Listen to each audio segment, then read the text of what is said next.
nous venons de constater d'abord une grande solidarité du gouvernement, le fait même que tous les membres du gouvernement se sont prêtés, n'est-ce pas, à accompagner le Premier ministre dans cette salle. Ce qui n'était pas, n'est-ce pas, à l'heure, au début de ce gouvernement qui avait été mis en place, qui était notamment dirigé par M. Beyavougui. L'autre remarque qu'il faut faire, c'est le rapprochement, n'est-ce pas, des relations entre le gouvernement et le CNT, qui est très important, parce que quand le CNT a pour rôle de contrôler l'action ou de suivre l'action du gouvernement, il va falloir que les relations entre les deux institutions soient améliorées. Et l'autre point qu'il faut souligner et qui attire mon attention, c'est qu'au-delà du fait que ce gouvernement doit être principalement attaché aux activités issues ou relatives au retour à l'ordre constitutionnel, mais aussi le gouvernement a montré qu'il est préoccupé par la demande sociale, la forte demande sociale.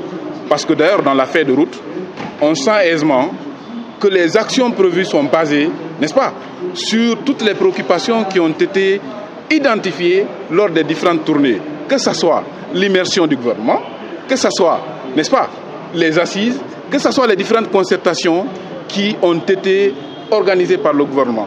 Et cela nous préoccupe assez en tant que société civile, dans la mesure où la demande sociale nous préoccupe assez. Ce n'est pas parce qu'on est en transition qu'on ne peut pas s'intéresser à la demande sociale. Et un aspect très important, c'est vrai que cet exercice ne donne pas le droit au CNT, c'est-à-dire le droit de motion de censure.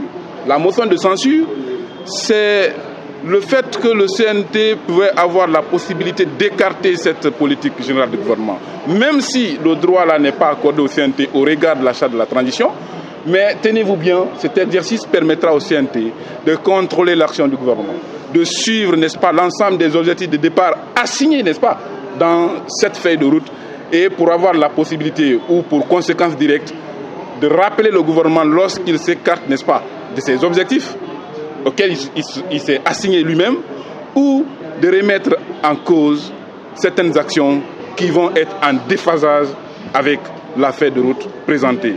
Le dernier point qu'il faut saluer, c'est l'élaboration, n'est-ce pas, du programme de référence intérimaire qui va régir l'ensemble des actions pendant cette transition.